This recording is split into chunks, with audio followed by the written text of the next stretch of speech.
Alors, si vous êtes d'accord, on démarre. Juste deux mots pour, comment dire, pour vous communiquer la joie d'être encore une fois dans cette salle après 3 ans d'interruption.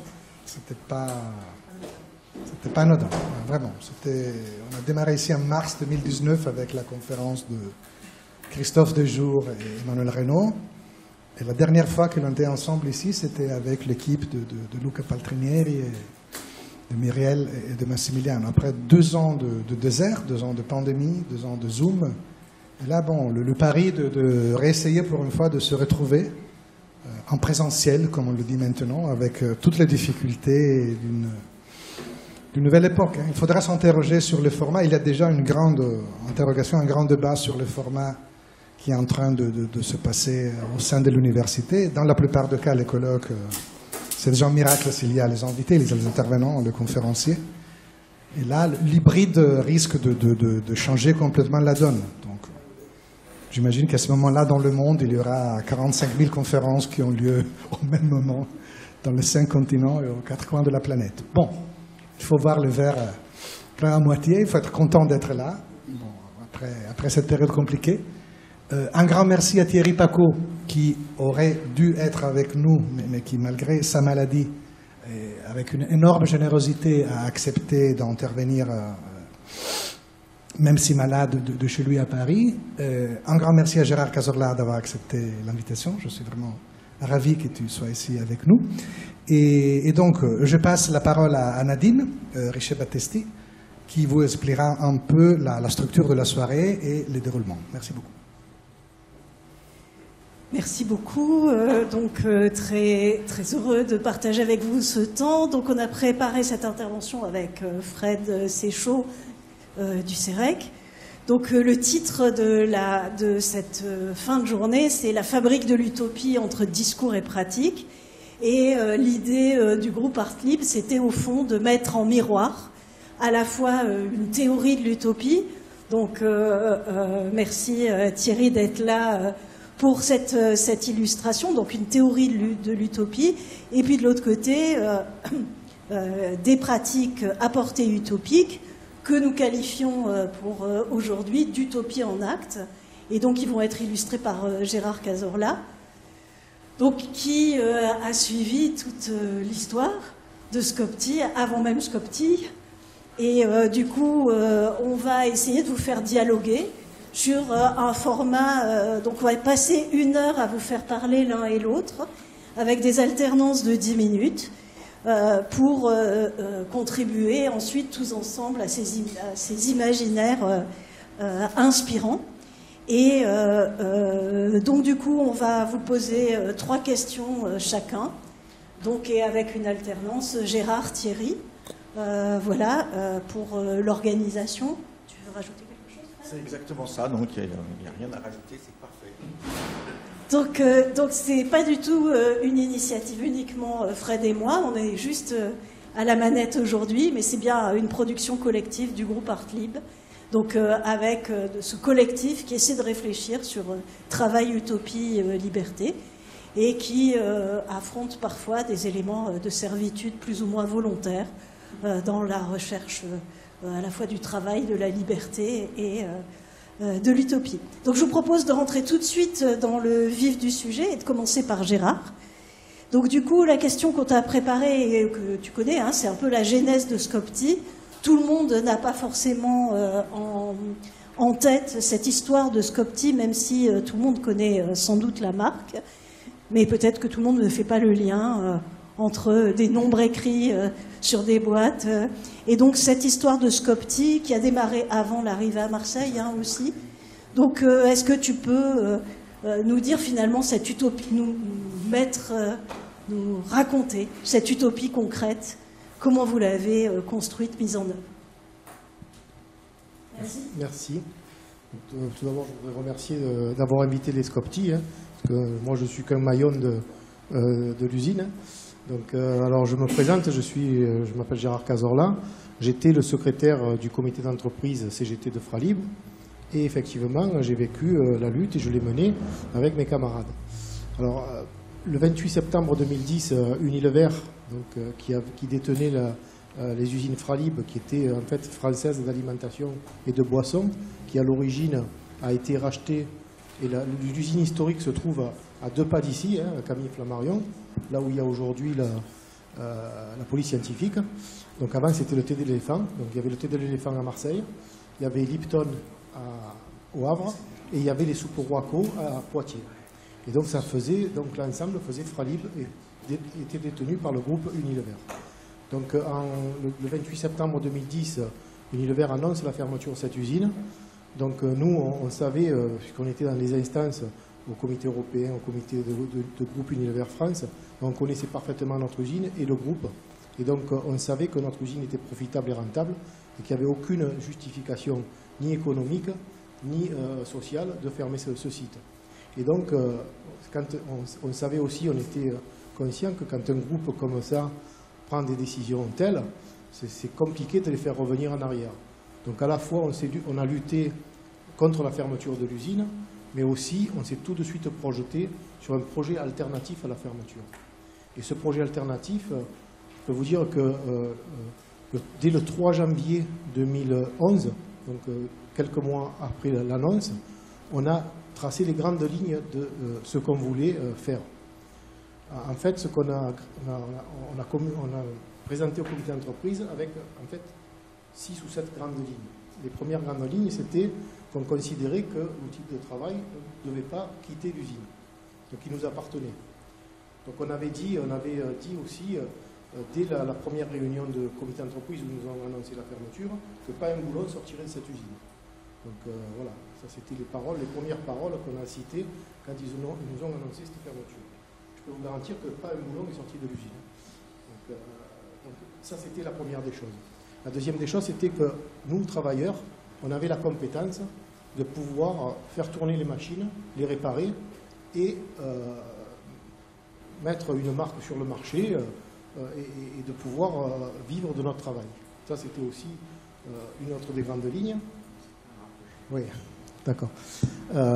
Et donc, on avait la compétence et on savait faire tourner l'usine. Sans patron, sans hiérarchie. C'était un petit peu un rêve, comme on dit, utopique, mais aujourd'hui, c'est le concret.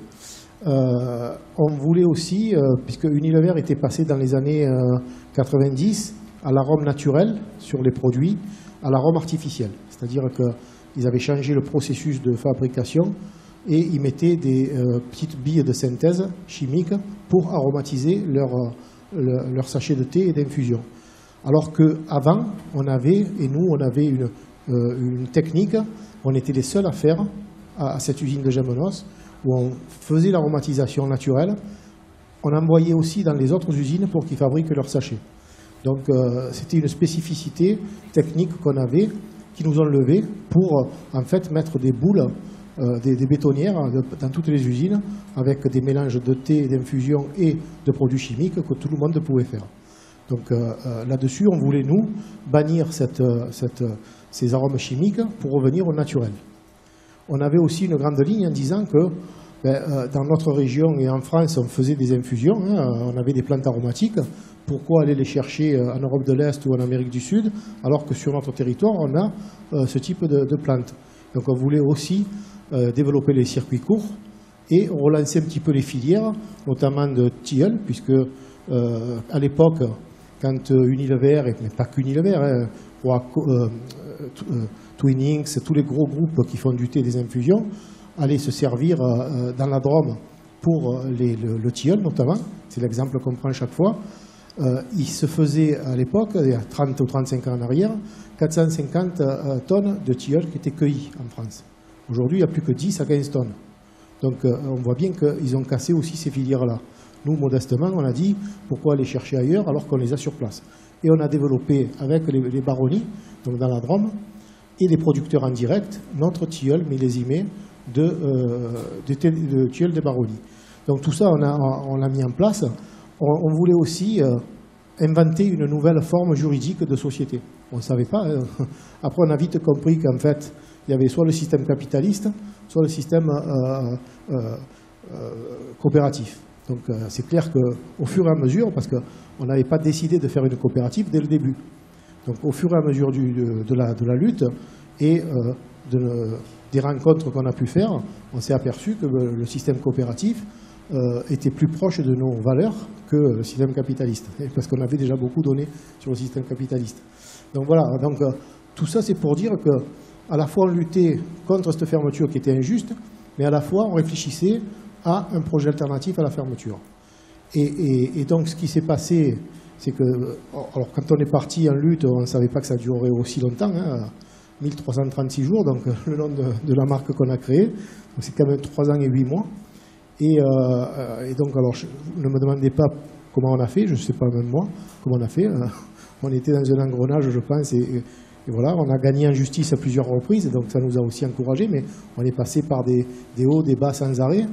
Il faut savoir qu'on a annulé à 3 reprises les plans de sauvegarde de l'emploi, 10 de sauvegarde de l'emploi, hein, parce que les capitalistes, ils appellent ça, ils enjolissent les choses en disant que c'est des plans de sauvegarde de l'emploi aujourd'hui, alors que c'est des plans de licenciement, hein, tout simplement. Donc à 3 reprises, on les a battus en justice. Donc ça a été une aventure à la fois humaine et incroyable, hein, parce que on ne savait pas où on allait aboutir, mais on avait un projet, et ce projet-là nous a porté jusqu'à la fin. Et le 28 mai 2014, les conditions étaient réunies pour qu'on puisse signer un accord de fin de conflit avec le groupe Unilever.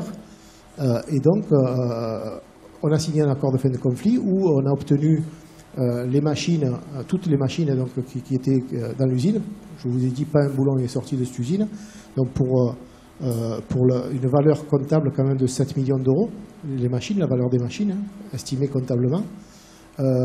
Et ensuite, on a eu une enveloppe d'argent, puisque Unilever, comme moi je dis toujours, n'a pas créé les conditions de la réussite. Hein, parce qu'effectivement, on a arraché les machines de notre lutte, qui est restée sur place, mais Unilever, en nous donnant de l'argent, pensait qu'au bout de 2-3 ans, on allait le dépenser n'importe comment, et puis on n'entendrait plus parler de nous. Sauf qu'aujourd'hui, on est toujours là, 8 ans après. Bon, tant pis pour eux. Mais on a eu une enveloppe à peu près de 2 850 000 euros pour lancer la SCOP. Avec ce qu'ont mis au capital les coopérateurs, ça veut dire qu'on a démarré l'activité en SCOP avec un peu plus de 3 millions d'euros. Mais qui était, comme je dis, n'était pas suffisant pour la réussite de l'usine. Parce que nous, on revendiquait chez Unilever, dans le conflit, on revendiquait la marque éléphant. Parce que la marque éléphant, on considère, et on considère toujours aujourd'hui, on considère que c'est un patrimoine de la région. Elle est née à la rue Curiole en 1896, la marque éléphant. L'usine que vous avez derrière là, historique, elle est née en 1927. Et donc, les générations et des générations de travailleurs ont fait que la notoriété de cette marque. Et ce n'est pas Unilever qui a fait, c'est les travailleurs qui l'ont fait, cette marque-là. Donc, il nous semblait normal qu'elle nous revienne. D'autant plus que Unilever allie à la marque Lipton, qui est la marque 10 milliardaires, puisqu'ils ont 10 à 12 marques 10 milliardaires, qui dépassent le chiffre d'affaires d'1 milliard. Et donc, Lipton faisait partie. Donc, on leur disait, partez avec Lipton, vous nous laissez éléphant. L'avantage d'avoir éléphant, c'était qu'on avait sur le marché, déjà en démarrant, 400 à 450 tonnes de production, avec une implantation dans la France. Parce qu'il faut savoir aussi que la marque éléphant n'est vendue qu'aux consommateurs français.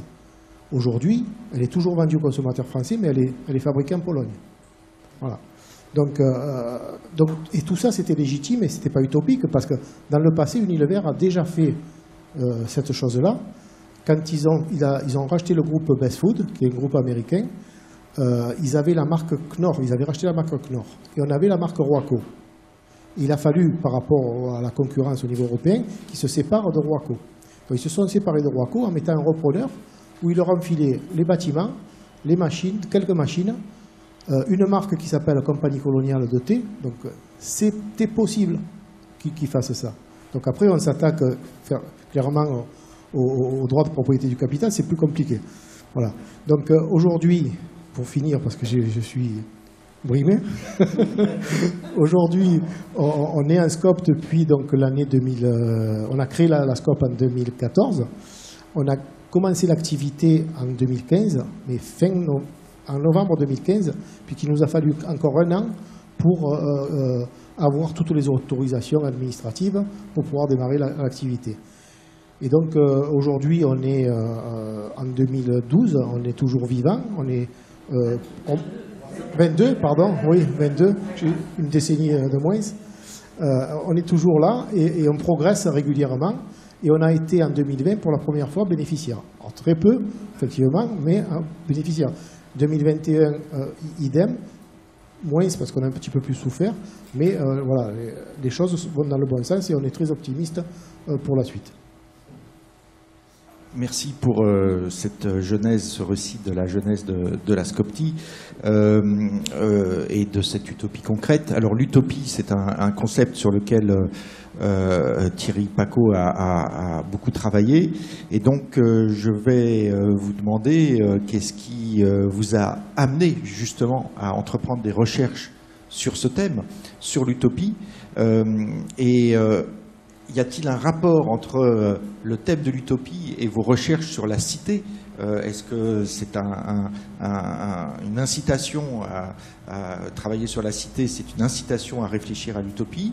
Et puis l'entreprise pourrait-elle être tout autant un objet pour vous inspirant de liberté et d'utopie?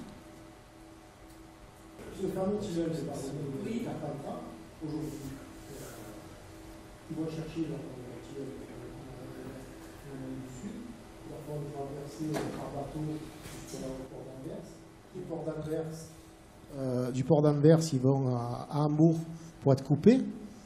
D'Hambourg, ils l'envoient à Katowice en Pologne pour la fabriquer.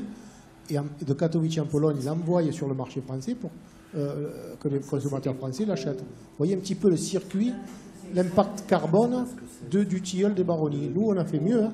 On est allé à 160 km de là, on le fait cueillir, on le fait couper sur place, on l'envoie à l'usine et on le fabrique à l'usine et après on le met sur le marché. Donc il n'y a pas photo.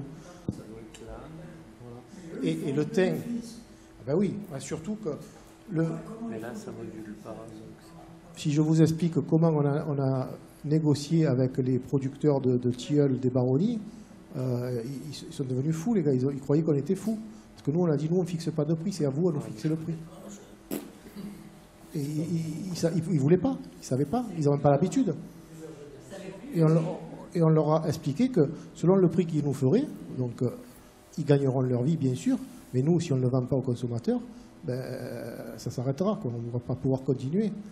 Donc c'est eux qui ont décidé du prix qu'ils allaient nous le vendre. Nous, on n'a pas voulu savoir. Voilà. Et le thym, par exemple, ce thym-là, bio, on va le chercher à Trest. À Trest, à 20 km de Marseille. Quoi.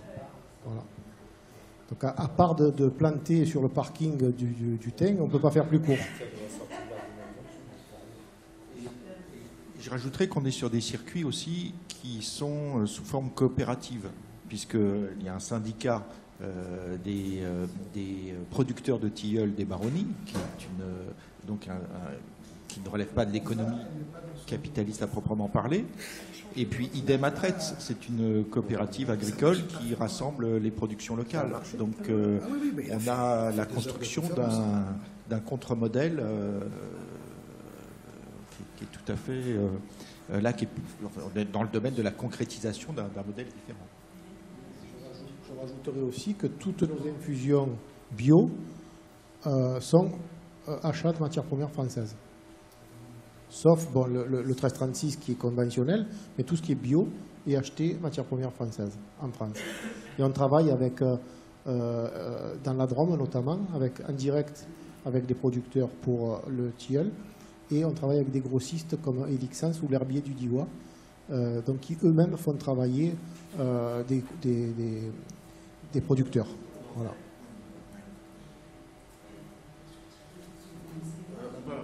En attendant de résoudre le problème technique, on va justement prolonger la discussion sur ces valeurs qui sont affichées au moins sur les boîtes dans vos engagements éco-responsables et qui sont réalisées dans le fonctionnement de la SCOP. il est écrit « L'humain est au cœur des décisions ». L'humain est au cœur des décisions. Et également, donc, engagé sur l'humain, engagé sur le goût. Donc, l'humain au cœur des décisions, comment est-ce que cela est réalisé? Avec quels ajustements ce principe est-il mis en œuvre dans le cadre du fonctionnement d'une entreprise industrielle, tout de même? Tout simplement parce que dans notre coopérative, une personne, une voix. Donc c'est chacun intervient avec ce qu'il a envie de dire. Les décisions sont prises ensemble par assemblée générale, au vote. Par exemple, je peux vous donner l'exemple de comment on a construit la SCOP. Alors, c'est vraiment c'est beaucoup de débats, beaucoup de décisions à prendre et importantes, mais c'est toujours l'assemblée générale des coopérateurs qui ont décidé, par exemple, le nom de la marque ou des marques. La politique salariale, c'est nous-mêmes qu'on l'a décidé. Ça a été l'objet de beaucoup de débats et c'est un sujet qui est important. Et donc, on est passé par des groupes de travail, on a mis 9 mois pour décider de comment on allait mettre en place la politique salariale. Donc, avec le souci de ne pas revenir dans le système qu'on était avant, c'est-à-dire que quand on pense que le plus petit salaire chez nous jusqu'au plus grand dans Unilever, c'était de 1 à 320. Donc, nous, l'exigence des coopérateurs, c'était de dire on va essayer de se payer pour pouvoir vivre, mais en sachant qu'il ne faut pas plomber la SCOP dès le départ. Donc, il ne faut pas se mettre des salaires très hauts pour ne pas mettre en difficulté la SCOP, mais des salaires suffisants pour pouvoir vivre. Tout ça, ça a été l'objet de beaucoup de débats. Et on est passé à des propositions, une fois avec un groupe de travail qui a mis en place des propositions, sachant que l'exigence, c'était qu'il n'y ait pas de différence de salaire importante entre le plus bas et le plus haut. Et donc, on avait aussi une politique salariale, soit on reprenait la politique salariale avec Unilever et on repartait sur le système d'Unilever, sauf que on était payé au mérite, hein, entre guillemets, comme ils veulent aussi le faire dans l'administration, je crois. Donc, je peux vous dire que c'est la tête du client, hein, c'est clair. Pour un même salaire et un même travail, non, pour un même travail, je veux dire, le salaire pouvait différencier de 15 à 20%. Donc, vous vous retrouvez sur la ligne avec un copain qui fait le même travail que vous, et vous avez des différences de salaire entre 15 et 20%. Donc, c'était incroyable. Donc ça, on l'a banni, donc on n'a pas voulu le mettre en place, ça, rester là-dessus. On a aussi pris en compte la convention collective, puisqu'on est soumis à des conventions collectives, et nous, on n'allait pas bafouer le droit du travail hein, et le code du travail. Donc on a décidé de se fixer des salaires par catégorie professionnelle. Et donc, on a eu plusieurs propositions qu'on est passé au vote. Et donc, à la fin du processus, donc, on a voté et il est sorti que le premier salaire ouvrier employé, donc il y en a 3 catégories, ouvrier employé, agent de maîtrise technicien et cadre, puisqu'on n'en a qu'un, il en fallait un, donc on l'a désigné. Il nous remercie d'ailleurs, parce que c'est beaucoup chaque fois il nous le dit, il nous en veut, qu'on a positionné cadre, mais bon, c'est comme ça. Donc le plus petit salaire, c'est 1 600 € net. Le salaire ouvrier employé, donc 1 600 €. Salaire cadre technicien, agent de maîtrise, c'est 1 670, donc très peu d'écart. Et comme il a fallu respecter la convention collective, le salaire cadre, on l'a mis au minimum de la convention collective, qui est à peu près 2 000 € net. Voilà, 2 000 € net. Donc ça fait un écart vraiment très peu. Et donc c'est ce que, pour respecter les volontés et de ce qu'on a décidé ensemble de mettre en place. Sur les horaires de travail, c'est pareil, on les décide en assemblée générale. L'organisation du travail, pareil, donc on fait 35 heures, hein, comme une entreprise normale. Il faut savoir que les SCOP, l'entreprise en SCOP, elle est soumise au même code du travail que les autres. On a un contrat de travail et on est soumis au droit du travail. La différence, c'est qu'on a la casquette qui est casquette salariée et la casquette au coopérateur. Donc, Moi, je considère que la casquette coopérateur, c'est plus, pour moi, qui était militant toute ma vie quasiment, c'est plus la casquette où tu es plus militant, quoi. Voilà. Tu es salarié d'un côté, mais tu es militant de l'autre. Et pour moi, j'imagine, le fait d'être coopérateur, c'est être militant, quoi, parce que c'est ton destin à toi, tu l'as en main, tu sais pourquoi tu viens travailler, tu sais les objectifs qu'on se fixe ensemble. Je crois que la technique est faite, ça y est? Non? Et donc, voilà, tu as ton destin en main, tu sais pourquoi tu viens travailler, tu sais les objectifs que tu as à faire.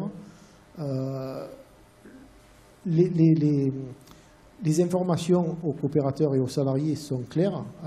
S'ils sont bonnes, ils sont bonnes, mais s'ils ne sont pas bonnes, il faut leur dire aussi. Donc il y a de la transparence sur l'information, parce qu'on doit se dire tout pour pouvoir prendre des décisions, et on ne doit pas se mentir, quoi. Comme à l'époque, c'est clair qu'on nous disait des choses, on ne savait pas pourquoi il fallait faire, mais on le faisait. Donc pour moi, c'était du mensonge, beaucoup de fois. Là, on ne peut pas mentir, on est obligé de se dire les choses, qu'elles soient bonnes ou qu'elles soient mauvaises. Et donc tout ça, c'est un état d'esprit, qui est un état d'esprit différent, et qui fait que on fonctionne sans hiérarchie, sans patron. Alors ça, c'est le souhait qu'on a aussi, hein. Mais on est tellement pollué par le système capitaliste qu'il y a des copains qui sont coopérateurs, mais qui ont besoin d'une hiérarchie quand même. Voilà. C'est comme ça, c'est malheureux, parce que nous, on considère qu'on est tous responsables au même niveau. Donc, pour l'exemple, quand on a créé la SCOP, il fallait qu'on montre un organigramme. Vous savez, l'organigramme, comme on le connaît tous, dans les systèmes qu'on a aujourd'hui, c'est l'organigramme en pyramide. Alors nous, on a fait l'exploit que dans la pyramide, on mettait en haut de la pyramide l'Assemblée générale des coopérateurs. Et ensuite, dessous, il y avait le directeur, le président et compagnie.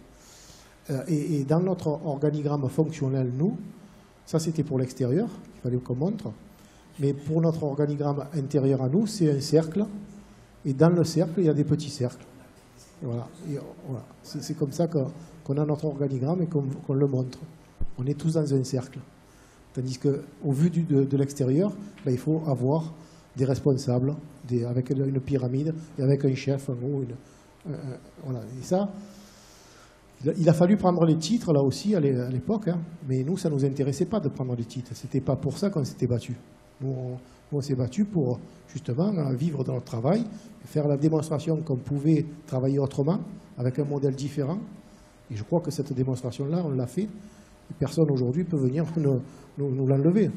Je crois que depuis 8 ans, on travaille, on fonctionne, on a mis des marques sur le marché. Alors dans un environnement capitaliste, effectivement, où on a des fois des problèmes, hein, parce que quand il faut discuter avec la grande distribution, c'est pas évident. Des fois, on a presque envie de les envoyer balader, mais bon, on ne peut pas. Donc, voilà. Donc, mais il faut. Moi, je dis que, en fait, l'essentiel, c'est d'essayer de ne pas perdre ses valeurs. Voilà.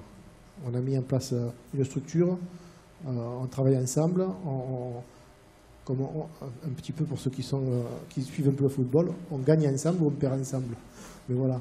Donc, on n'est pas. C'est pas le système individuel, quoi. Voilà. On est collectif.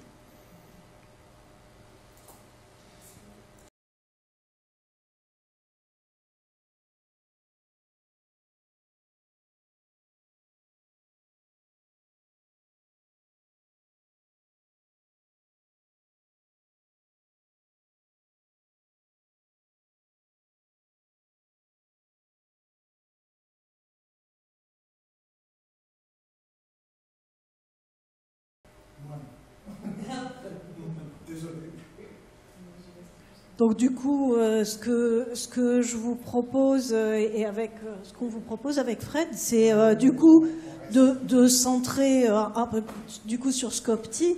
Donc du coup, Gérard, tu as plus de temps pour parler. Thierry, je suis vraiment désolée, on est vraiment désolé de ne pas pouvoir discuter avec vous. Il faudra qu'on remette ça un autre jour.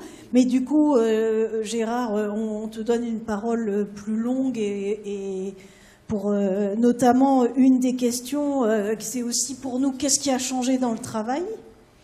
par rapport à la situation ancienne, parce qu'en même temps, tu nous dis, ils veulent de la hiérarchie. Nous, on aimerait quelque chose de très partagé, mais ils veulent... donc, qu'est-ce qui a changé dans le travail? Est-ce que c'est le contenu du travail? Moi, par exemple, quand on est venu dans l'usine, on voit qu'il y a des gens qui ont vraiment choisi de changer de métier, qui se sont formés pour ça, qui ont décidé de travailler sur ce qu'ils souhaitaient. Mais qu'est-ce qui a changé dans le travail, dans le contenu du travail? Et finalement, est-ce que c'est pas plus les processus décisionnels qui ont changé que le travail en tant que tel? Donc du coup, quel est... Oui? On peut savoir combien il y a de personnes? Je suis un peu perdue dans les effectifs. Donc une quarantaine de personnes, mais Gérard... Donc voilà, Gérard, je te repasse le micro. On était 182 quand Unilever a annoncé la fermeture de l'usine. On s'est battu à 76 jusqu'au bout de la lutte. Et on est 58 coopérateurs, 59 avec l'association qu'on a créée pendant la lutte, qui est coopératrice. Donc 59 coopérateurs. Et quand on a terminé le conflit, on a proposé aux 76 salariés qui ont lutté avec nous d'être coopérateurs. Donc sur les 76, il y en a 58 qui ont voulu être coopérateurs. Et on a proposé aux 58 qui ont voulu être coopérateurs s'ils souhaitaient un jour être salariés de Scopti. Et sur les 58 coopérateurs, il y en a 46 qui ont émis le souhait d'être salariés de Scopti à un moment donné. Puisqu'on a embauché progressivement les copains qui étaient passés au Pôle emploi et donc qui arrivaient à leur fin de droit, on les intégrait dans Scopti. Et on est arrivé à l'objectif donc des 46 embauchés dans Scopti. Tous ceux qui ont émis le souhait d'être salariés de Scopti l'ont été. Donc on est monté jusqu'à 46 salariés. Aujourd'hui, on est 39 salariés, tous coopérateurs. Pourquoi on a fait ça? Parce que nous, comme on dit, on est des mauvais capitalistes. Et on ne souhaite pas être des bons. On a commencé l'activité... En fait, l'engagement qu'on s'était donné, c'est que les copains étant à Pôle emploi, arrivés en fin de droit, on les embauchait quoi qu'il arrivait. Ça, c'était l'objectif qu'on s'était donné. Et on l'assume. On savait qu'à un moment donné, ça nous poserait problème sur la trésorerie, mais on l'assume ensemble. Et donc, les moins de 50 ans donc, avaient droit à 24 mois de Pôle emploi avant d'arriver en fin de droit. Et on s'est dit, avant qu'ils basculent au RSA, donc on va les intégrer dans Scopti, quoi qu'il arrive. Donc on les a effectivement intégrés dans Scopti pour une vingtaine ou entre 20 et 25 personnes en mai 2015.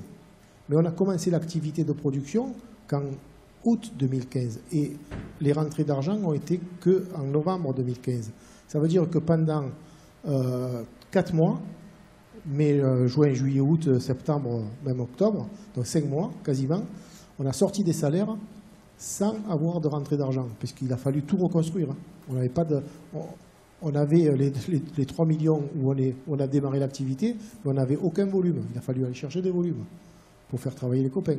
Alors du boulot, il y en avait, parce qu'il fallait remettre en état un petit peu l'usine et réparer un petit peu ce qu'il y avait, qu'il fallait réparer, parce que quand une usine et des machines ne tournent pas, ça s'abîme aussi. Donc voilà.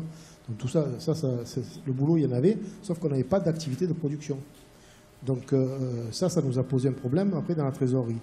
Et donc aujourd'hui, les copains qui partent en retraite, on ne les remplace pas aujourd'hui pour rééquilibrer la masse salariale par rapport au volume qu'on a.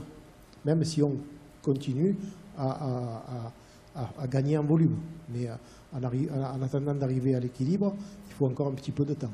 Voilà. Donc je ne sais pas si je me suis fait bien comprendre, mais aujourd'hui l'effectif il est 39. Voilà. Donc la question du travail je l'ai un peu abordé tout à l'heure. La question du travail, c'est complètement différent. C'est un autre état d'esprit, puisqu'on a en main nos destinées. Voilà, on sait pourquoi on vient travailler. On sait, puisqu'on se dit les choses en transparence. Donc on sait les objectifs qu'on a et on sait qu'il faut produire tant. Et c'est à nous à faire le boulot pour pour pouvoir pérenniser le site, parce que l'objectif aujourd'hui, c'est bien la pérennisation du site qu'on joue. Et donc tout le monde en est conscient et on travaille en fonction de ça. Et je veux dire, même les conditions de travail sont différentes, puisque nous, on a en fait, à l'époque, avec Unilever, il y avait, sur les machines qu'on a aujourd'hui, on avait deux personnes pour 5 machines. Donc nous, aujourd'hui, on met une personne par machine. Donc je pense qu'au niveau des conditions de travail, c'est différent. On est moins stressé qu'à l'époque. Ensuite, il y a une entraide entre les techniciens, les opérateurs, où on travaille ensemble. Quand il y a un problème, ben, c'est pas tu te démerdes, c'est vraiment un problème qui est lié au collectif et on essaye de régler ce problème-là collectivement. Donc il y a une solidarité qui est différente. Effectivement, il a fallu, pour gérer l'entreprise, qu'il y ait des postes qui se tiennent, qui n'étaient pas obligatoirement le métier de chacun. Hein. Donc il y a des camarades qui ont changé de métier. Alors aussi, on a regardé le parcours scolaire de chacun, quoi. Parce qu'on a une copine qui est passée des machines à la comptabilité. Donc, bon, c'est complètement différent, mais elle avait fait des études au niveau du RH, quoi, ressources humaines. Donc, bon, c'est pas du tout la compta, mais c'est aujourd'hui, elle s'en sort bien. Alors, on a la chance aussi d'avoir une solidarité importante chez nous, où on a la sœur d'un camarade du syndicat qui était responsable à Haribo, qui aujourd'hui est en retraite, et qui vient à l'usine pour nous aider sur la comptabilité et qui forme en même temps la copine. Donc, c'est vrai qu'on a un élan de solidarité qui est important et qui fait que, voilà, il y a un copain aussi qui est passé des machines sur la sécurité, environnement et tout ça. Donc, il a appris, il a l'information. On avait aussi utilisé les congés de reclassement avec Unilever, puisque quand on est licencié, on a droit à un congé de reclassement dans les entreprises qui ont plus de un nombre de salariés important. Donc on s'est aussi formé pour tenir ces postes-là. Et donc, mais on a forcé personne, quoi. Ça c'est venu naturellement. On avait des besoins, on a regardé et chacun s'est exprimé et a dit en fonction de mon cursus scolaire, moi je veux bien essayer de faire ce poste-là. Donc, et puis ça a marché. Voilà. On a forcé personne et chacun aujourd'hui s'émancipe sur son poste de travail. Voilà, c'est complètement différent de ce qu'on a connu avec Unilever, c'est clair. Comme je disais, moi, tu venais à l'usine, tu travaillais, des fois on te filait des ordres, tu ne savais pas pourquoi il fallait le faire, mais il fallait le faire. Voilà. Et aujourd'hui, quand on doit faire quelque chose, on sait pourquoi on le fait, quoi. C'est la différence. Puis quand tu participes aux décisions de l'entreprise, c'est quand même important aussi, quoi. Tu comptes. Tu es quelqu'un, une personne, une voix, c'est vraiment ça. Donc tu comptes pour l'entreprise et tu participes. Tu participes. Alors, comme je disais, c'est vrai qu'il y en a qui ont peut-être du mal encore aujourd'hui, et même parmi nous, hein, qu'ils ont besoin qu'on leur dise ce qu'il faut faire, qu'ils ont besoin de hiérarchie, qu'ils ont besoin d'un chef pour prendre des initiatives. Ce n'est pas automatique. Il y en a certains que, si on ne leur dit pas ce qu'il faut faire, ils ne font pas. Voilà. Donc il ne faut pas croire que dans la coopérative, tout est rose, tout est beau, tout est clair. On a des problèmes aussi humains, comme partout. Hein. On a aussi des relations qui, des fois, se tendent. Voilà. Mais c'est un autre état d'esprit, complètement différent. Est-ce que alors le débat est toujours ouvert sur les rotations possibles entre différentes activités, entre changements de métier, ou donc entre 2015 et 2000, enfin dans les années qui ont suivi 2015, il y a eu des mobilités, des changements d'activité, et maintenant c'est posé comme ça, ou alors il y a cette perspective de changement qui fait partie du modèle. Oui, non, c'est pas figé parce que ça bouge. Hein. Il y en a qui partent en retraite, il y en a qui. Donc il faut bien qu'on prenne en charge le boulot. Et donc,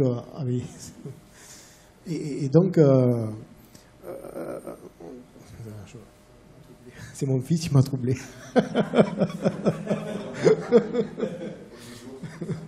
Oui, donc je disais donc que ça, oui, alors, ça change. Qu'est-ce que ça fait continuer à évoluer les... Ah oui, oui, oui. Donc il y a les postes, quand il y en a qui partent, ben, ils sont ouverts. Ils sont ouverts au collectif qui se sent de prendre ce poste-là ou ce travail-là. Donc c'est pas... les choses peuvent bouger, les métiers peuvent évoluer. Et donc chacun peut prétendre. Alors on avait le cas de la personne qui est partie au labo. Donc après qui est partie en retraite, donc Nadine, qui est quand même une compétence très importante. Là, il a fallu aller chercher à l'extérieur, parce qu'à l'intérieur, on n'avait pas de compétences. Mais au laboratoire, on a pris un copain qui, lui, parce qu'il y a des dégustations à faire. Il y a des... C'est comme l'onologie, hein, il faut goûter, il faut... Voilà, c'est des nez, on appelle ça des nez. Et donc on goûte les produits tous les jours, donc il y en a qui se forment aussi à ça, et il y en a qui disent moi je suis plus sensible à ça, donc je veux bien y aller, goûter, voir les produits, et donc on donne la chance à cela, aux gens, quoi. Et c'est pas figé, non, pas du tout, c'est pas figé. Et du coup, par exemple, comment vous avez résolu le problème du service commercial ? Ça, c'est la galère.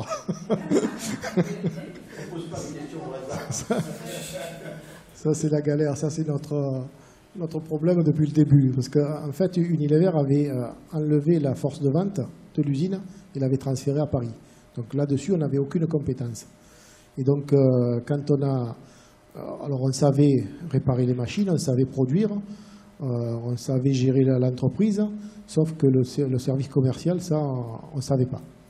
Et donc, il a fallu aller voir à l'extérieur, alors se faire conseiller aussi, parce que par rapport au syndicat, donc on a demandé aussi, parce qu'on a des camarades qui sont dans la vente, donc on a écouté beaucoup les conseils, et on a opté pour des multicartes, parce qu'on n'a pas les moyens d'avoir une force de vente interne. Ça coûterait trop cher, et ça, on n'a pas les moyens.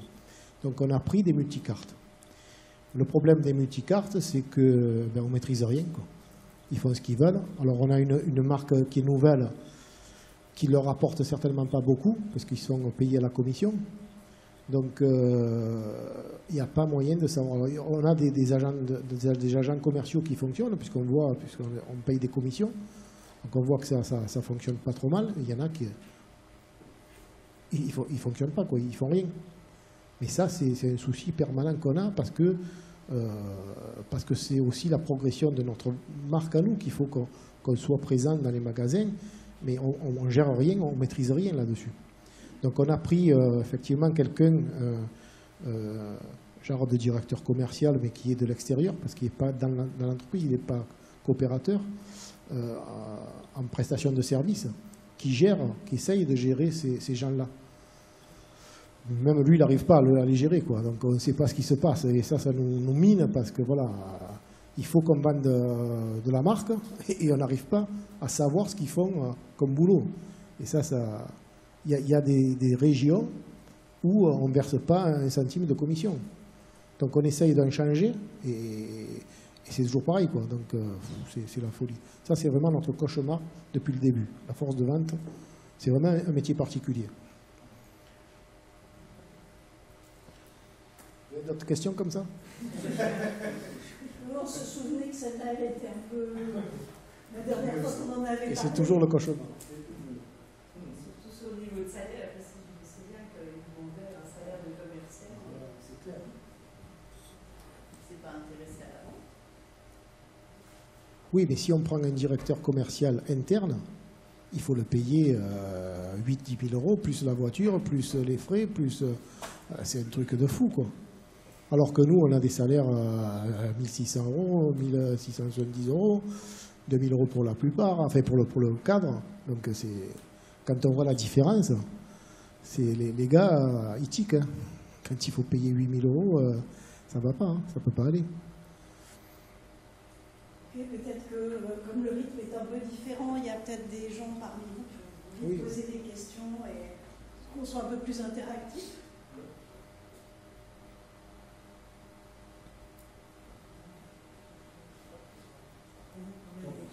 Ah oui, pardon, excusez-moi. Oui, c'est vrai qu'on n'est pas complètement en présentiel. Merci en tout cas de votre exposé. Vraiment, c'est très intéressant. La question que je me posais, c'est au fond, bon, vous avez fait le point de où vous êtes parti, quels objectifs vous fixiez, voilà. Et au fond, aujourd'hui, ce que j'entends que vous dites, c'est notre but, c'est de pérenniser le site. Hein, voilà. Du point de vue, je dirais, du rapport entre la rentabilité, c'est-à-dire pour pérenniser, et puis le travail, la montée en compétences, etc. Qu'est-ce que vous voyez ou qu'est-ce que vous avez qu'est-ce que vous, au sens à la fois individuel et collectif, hein, qu'est-ce qui vous préoccupe que vous n'êtes pas arrivé ou que vous voudriez faire différemment, ou voilà, quels sont les points qui pour vous restent à travailler, à améliorer, à aller de l'avant, à inventer, je ne sais pas, peu importe. Quels sont les lieux où il y aurait un peu d'insatisfaction encore, voilà. Il y a plein de choses à travailler encore. Il y a plein de choses parce que au fur et à mesure qu'on avance, on se rend compte des erreurs et de ce qu'il faut améliorer. Et donc tout ça, c'est compliqué. On apprend aussi beaucoup. C'est clair que dans cette aventure, on a appris énormément, quoi. Tous, on a appris énormément. Gérer l'entreprise, peut-être qu'on n'imaginait pas la difficulté que ça a au départ, quoi. On pensait qu'effectivement, quand on a sorti le projet alternatif, les machines nous appartiennent, ok, nous on s'est fabriqué, on a la compétence, mais autour, à part la fabrication et la réparation des machines, il y a tout un environnement qu'il faut maîtriser. Par exemple, le commercial, mais aussi la gestion, la compta, les prises de décision. C'est toute une aventure qu'on a appris en marchant, quoi, en gros. Et des erreurs, on en a fait, bien sûr, mais on en fera encore. Mais c'est une entreprise incroyable qu'on a mis en route, quoi. Par exemple, comment on fonctionne au niveau... Parce qu'on a un conseil d'administration, on est 58 coopérateurs, plus l'association Fra Liberté, et on a un conseil d'administration qui a été élu. Et de ce conseil d'administration, qui est constitué de 11 membres, pour nous, c'est l'organe de direction, le conseil d'administration. Mais pour prendre au quotidien des décisions, parce que dans une usine comme on a, tous les jours, il y a quelques problèmes qu'il faut régler sans obligatoirement consulter l'ensemble des coopérateurs. Donc on est obligé de le faire au jour le jour. Et là, donc on a créé un comité de pilotage. Un comité de pilotage élargi, qu'on appelle, qui est constitué du directeur du site, qu'il en faut un, du président et du responsable des ventes, des achats, pardon. Et selon les thèmes qu'on a discutés, on y associe un ou deux coopérateurs qui a, semble-t-il, des compétences, qui nous paraît qu'il y a des compétences qui peuvent amener la réflexion et par rapport à tel ou tel sujet. Et donc ensuite, on discute de ça et on fait ce qu'on appelle des propositions de décision. Des propositions de décision qui sont envoyées à l'ensemble des coopérateurs et qu'on laisse vivre pendant 24 ou 48 heures. Et s'il n'y a pas de retour, on applique. Mais ensuite, quand même, pour les grandes décisions, on les valide avec l'Assemblée générale des coopérateurs quand on les réunit. Et on les réunit assez souvent.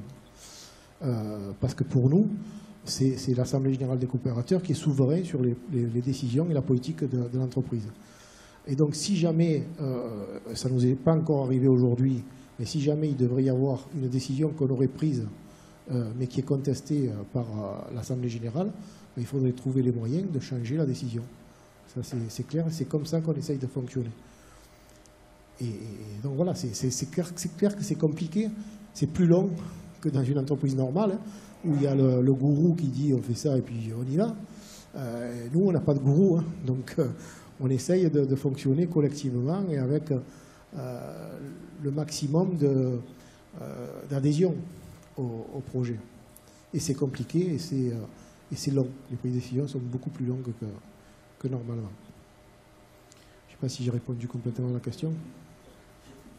Si je peux compléter la question aussi, juste parce que c'est à peu près la même, mais au plus près du travail concret, c'est-à-dire les micro-décisions du quotidien, mais dans l'activité.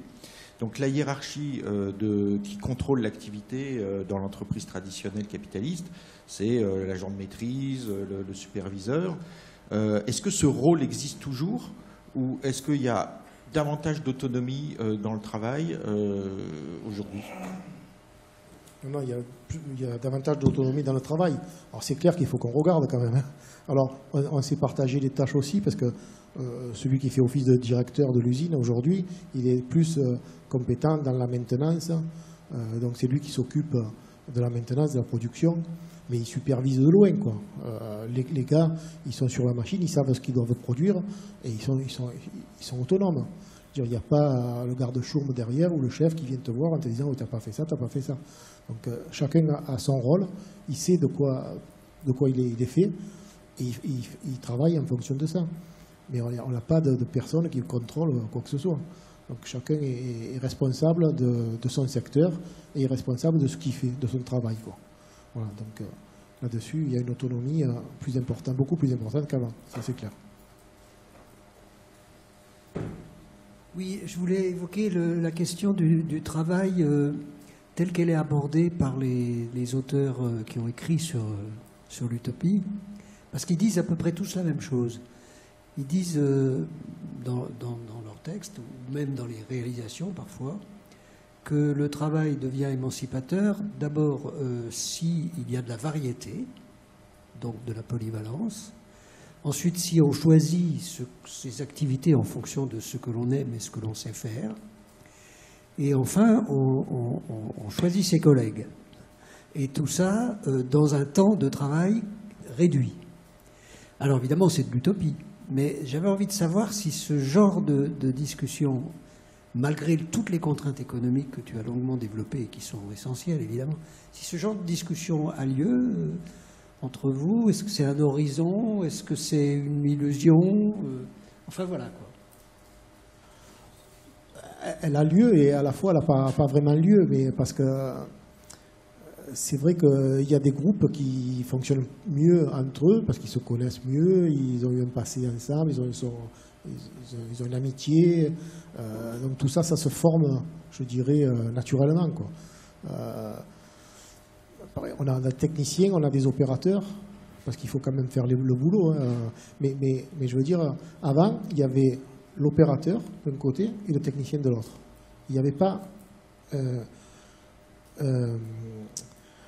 une entraide ou une solidarité vraiment marquée, quoi. Là, aujourd'hui, on peut voir, quand il y en a quelqu'un qui est dans la galère, mais il n'est pas seul dans la galère, quoi. Il y a les copains qui viennent et qui aident. Donc tout ça, c'est... Je dirais ça se fait. Après, l'émancipation, oui, aujourd'hui, comme je dis, c'est ouvert. C'est ouvert à pouvoir changer de poste, à pouvoir être polyvalent, parce que ça, c'est clair qu'on a besoin dans la coopérative d'être polyvalent, hein. Par exemple, on a des gars... parce qu'il y a toujours ce clivage quand même, les bureaux et l'usine, et celui qui produit. C'est malheureux, mais on a quand même ce clivage-là. Et pourquoi on a ce clivage-là? Peut-être parce qu'on ne s'aperçoit pas du boulot de l'autre. On est dans son boulot, mais on ne voit pas ce que fait l'autre. Et nous, ça nous arrive, quand on a des problèmes de production, ou des choses comme ça, ou des absences, des gars des bureaux descendent à la production, hein. Ça nous arrive régulièrement, hein. Le directeur, il va réparer une machine ou quoi que ce soit. Voilà, ça, c'est différent de l'époque, d'avant. Et c'est utile. La polyvalence, elle est primordiale dans la coopérative. Parce que si on a un état d'esprit où on dit lui, il fait ce que fait lui. Moi, je n'ai pas à intervenir là-dessus. Lui, il se débrouille. Alors, on n'y arriverait pas, quoi. Donc, on a besoin de cette polyvalence-là, et de cette entraide et de cette solidarité-là. Mais je dirais qu'après, il y a des affinités, bien sûr, entre êtres humains. Hein, c'est comme ça aussi. Donc, voilà. Donc, ça se fait, je dirais, ça se fait naturellement, quoi. Mais on a aussi, il ne faut pas le cacher, des problèmes humains, hein, entre les personnes. Il y en a qui ne peuvent pas travailler ensemble ou qui ne veulent pas travailler ensemble. Ça existe aussi. Hein. C'est comme ça, l'être humain, il est compliqué. Hein. Voilà. Du coup, ça veut dire que tous les salariés actuels, ils n'ont pas forcément fait la lutte, c'est ça? Oui, on est tous issus de la lutte. Sauf la personne du labo qui, elle, est venue de l'extérieur. D'accord. Et ça c'est des choses que vous réutilisez pour mobiliser dans le travail, pour ajuster les équipes? La mémoire de la lutte, l'histoire de la lutte. Mais, alors, sur le problème de la lutte, c'est ce qui se passe aujourd'hui dans l'atelier. On a eu les mêmes débats qu'on a aujourd'hui, on les avait dans la lutte. C'est-à-dire qu'on avait des gens qui disaient, lui il lutte moins que l'autre, toi tu luttes à la maison, toi tu es là qu'un jour par semaine alors que moi je suis là tous les jours. Et dans le travail, c'est la même chose. Il y a aussi des réflexions comme ça. Lui, enfin, je vais voilà, et lui, il fait rien. Moi, je fais plus que lui. Voilà, il y a des choses comme ça qui sont là. Hein. Et ce débat-là, moi je dirais, ce débat de merde qui nous a pourri la vie pendant la lutte, elle continue un petit peu dans la coopérative. Parce qu'on se regarde. On se regarde ce que tu fais, alors que normalement, on devrait être tous concernés et au même niveau. Et c'est malheureusement pas le cas. Parmi les plusieurs choses belles et inattendues qui se sont passées à partir de votre lutte, il y a aussi le fait que vous êtes devenu une sorte de légende. Il y a des documentaires, il y a des films, il y a des thèses de doctorat. Dans les autres pays européens, je pense au mouvement des entreprises récupérées en Italie, vous êtes le benchmark. On fait comme le Fralib, on ne fait pas comme le Fralib. Si on prend le catalogue de la Biennale des écritures de réel, vous êtes le seul objet d'une série de spectacles. Il y a 2 pages sur vous, Paroles de Fralib, à côté de pièces de théâtre. Alors, est-ce que c'était attendu pour vous? C'était une surprise? Comment, pourquoi, à votre avis, un tel effet? Est-ce qu'il y a encore, par exemple, de travailleurs dans votre domaine, dans d'autres nations, qui s'adressent à vous pour avoir une sorte de recette Première question. Et la deuxième question, par contre, je ne sais pas si j'arrive à bien l'articuler, mais dans le film qui s'appelle Le goût de l'espoir, il y a une scène qui, à mon avis, elle est banale, presque triviale, mais ça parle beaucoup, je pense, de la difficulté que vous rencontrez à communiquer à un certain niveau, disons, le contenu utopique de ce que vous faites, aux consommateurs notamment. La plupart, disons, des situations utopiques sur lesquelles Arlib fait ses enquêtes, a affaire au travail culturel. Ce sont des artistes plutôt que des enseignants, etc. Alors là, on ne produit pas de marchandises. Là, par contre, vous produisez quelque chose qui, peu importe, disons, l'histoire légendaire, mythique qui le précède, arrive sur les rayons d'un supermarché et rencontre le consommateur lambda qui probablement ne connaît rien. Alors, dans le film, tu te souviens sûrement, il y a cette scène dans laquelle, d'un côté du stand, il y a quelqu'un de vous qui raconte l'histoire incroyable, touchante, et de l'autre, il y a le consommateur lambda qui passe, goûte, dit, ça fait chier, et il achète le thé complètement artificiel. Alors, la contrainte du marché ne se limite pas seulement à tout ce que tu viens de raconter, mais aussi au fait que cette petite boîte de carton doit transmettre, dans un marché qui est désormais déjà saturé de produits solidaires, équitables, qui respectent la valeur, etc., qu'elle doit communiquer à travers sa dimension ridicule une histoire hyper complexe et à des inconnus. Alors, comment se gère cette difficulté? Alors, sur la première question, nous, on n'a pas fait ça pour être des héros. On a fait ça avec 2 axes de lutte. Nous, notre principale lutte, c'était le maintien de l'activité industrielle et de nos emplois. Voilà les 2 axes de lutte qu'on avait. On n'a jamais discuté de l'indemnité de licenciement avec notre direction pendant les 4 plans sociaux. On l'a discuté la dernière journée quand on était en train de négocier. Et voilà. Donc nous, l'axe effectivement de lutte, c'était maintien de l'outil industriel et des emplois. Voilà, c'était uniquement ça. Et donc après, c'est clair que moi je dis qu'on a mené 4 luttes à la fois. On a mené la lutte syndicale parce qu'on était des syndicalistes, et donc on savait mener cette lutte, on l'a menée. On ne savait pas où ça allait aboutir, mais on l'a menée.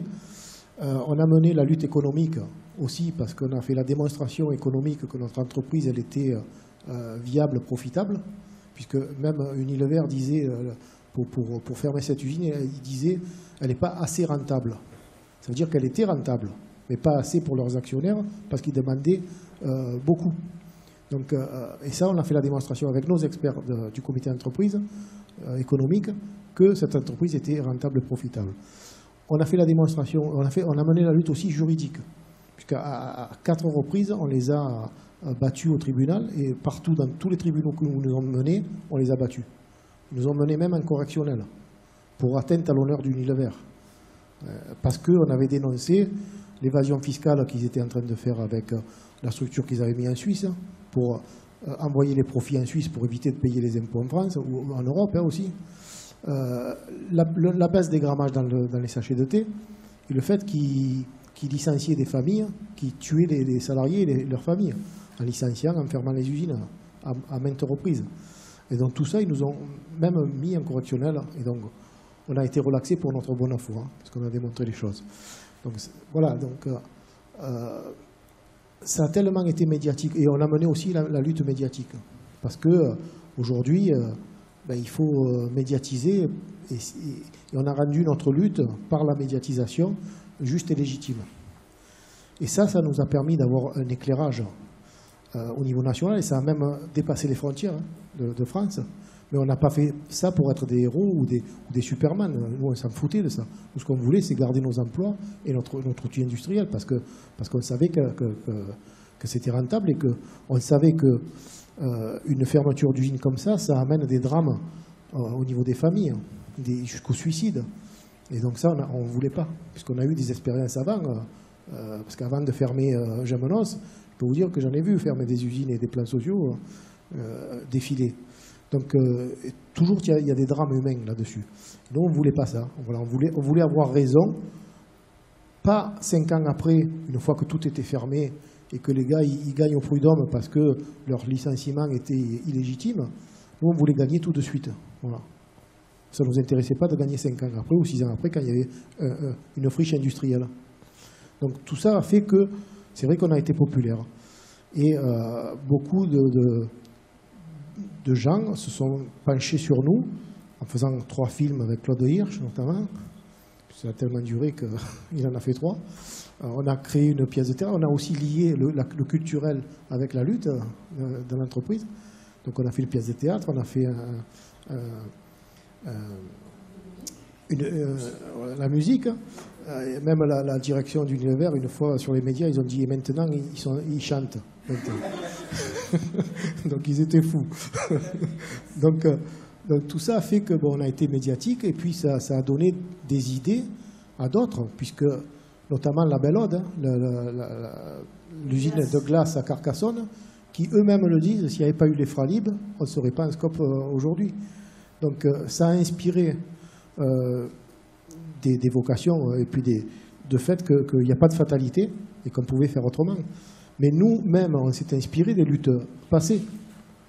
Quand on a décidé, au milieu de la lutte, de produire du tilleul, justement, quand on est allé chercher dans les baronnies, on s'est inspiré des LIP. Puisque les LIP disaient, à l'époque, ça fait loin, hein, on produit, on vend, on se paye. C'était ça leur truc. Et nous, on voulait, comme on avait dit qu'on pouvait travailler sans patron, on voulait faire la démonstration qu'on pouvait le faire. Et le fait d'avoir fait cette production-là de tilleul et de le vendre à la fête de l'Humain notamment, on a fait la démonstration que ce qu'on disait, on pouvait le faire. Et en fait, tout ce qu'on a dit Et tout ce qu'on a écrit sur le projet alternatif à la fermeture, on l'a mis en application. Tout a été mis en application. Alors on a réussi. C'est clair que, même moi des fois je ne sais pas pourquoi, comment on a fait pour réussir. Mais on l'a réussi. Et ça a été peut-être un élan, un exemple qui fait qu'il y en a qui peuvent s'inspirer de nous comme nous on s'est inspiré d'autres. Et les luttes amènent des luttes. Et pourquoi pas? Moi, il y a un truc qu'on ne peut pas nous retirer, c'est qu'on a fait la démonstration qu'on pouvait faire autrement, qu'on avait un modèle de société différent, et que ça, aujourd'hui, ça fait 8 ans qu'on y est, on est toujours là, et puis on va y être encore pendant quelques années, quoi. Donc voilà, la démonstration, elle est faite, qu'on peut faire autrement. Il y a une autre question aussi que vous m'avez posée. Rappelle-moi juste un peu. Comment concentrer sur les débuts de droite ou d'été l'histoire Ah oui, ça c'est obligé qu'on marque un peu d'histoire sur nos boîtes, parce que 1336 jours, la marque, elle est venue comment? Parce que nous, on n'avait pas la compétence marketing aussi pour créer une marque, c'est tout un processus. Donc on a fait appel à des camarades qui sont dans le marketing et qui nous ont aidés. Et on les a fait travailler. Et il était sorti 3 propositions. Je crois qu'il y avait le thé des cigales, la première. La deuxième, c'était Massilia. Et la troisième, c'était 1336. Donc, la grande majorité des coopérateurs a fait que c'est 1336 qui a remporté le truc, parce que c'est parlant, quoi. 1336 jours de lutte, voilà, c'était notre identité. Donc, on ne s'est pas éché là-dessus et on a dit pourquoi pas. Si on devient aussi populaire que 1636, c'est 1664, c'est la bière. Donc, si on est aussi populaire qu'eux, on aura gagné, quoi. Mais la différence, c'est que c'est des gros groupes industriels, nous, on est petits. Voilà. Donc, il fallait, sur notre boîte, bien sûr, raconter un petit peu de notre histoire. Et puis, des slogans. Hein. Les slogans, comme il en a parlé, engagés sur l'humain, engagés sur le goût. Donc, voilà, nous, on veut les arômes artificiels, on a banni. Donc, c'est vraiment le goût. On parlait sur le goût, par exemple. Ce qu'il faut dire qui est important, c'est que quand on est passé à l'arôme industriel, à l'arôme de chimique, je veux dire, pourquoi ils sont passés à ça? Il y a 2 raisons. Un, que c'est économiquement moins cher, ça c'est sûr. Mais 2, c'est que le consommateur, ils ont formaté le consommateur. C'est-à-dire que le goût, le consommateur, il le sent même plus. Enfin, je veux dire, il n'a plus que l'arôme. Moi, on prend toujours l'exemple du thé vert menthe. Nous, on y met de la feuille de menthe dedans. Mais d'autres qui utilisent des arômes artificiels mettent de l'arôme artificiel. On appelle ça le goût chewing-gum. Donc, il n'y a que quand vous buvez ce thé-là à la menthe avec des arômes artificiels, vous n'avez que la menthe qui vous vient. Alors que nous, on a d'abord le thé et ensuite la menthe. Parce que c'est un thé à la menthe, ce n'est pas de la menthe au thé. Mais en plus, ce qui fait que c'est intéressant pour eux, c'est que quand vous goûtez un produit artificiel comme ça, vous avez l'arôme qui vient que la menthe, et ça leur permet de mettre des bases de thé de moins bonne qualité. Ça veut dire qu'ils gagnent encore, ils vous mettent de la merde en fait, comme thé, parce que vous ne le sentez pas le thé. Vous sentez que l'arôme. Donc vous avez juste... Et les consommateurs, comme ils sont habitués à ce style de goût, quand on leur montre des fois le nôtre, il y en a qui nous disent « mais il n'y a pas beaucoup de menthe dans votre thé ». Oui, mais attends, c'est nous qu'on a raison, parce que normalement, quand tu bois un thé à la menthe, tu dois sentir d'abord le thé et ensuite en arrière-goût la menthe. C'est pas le contraire. Et eux, en faisant le contraire, ils arnaquent les consommateurs en mettant des bases de thé de merde. Voilà. Et ils gagnent sur tous les tableaux. Il faut une rééducation du consommateur. Du coup, merci pour cette présentation. Je fais partie d'Arlib, je suis sociologue, donc Elisabeth Brun.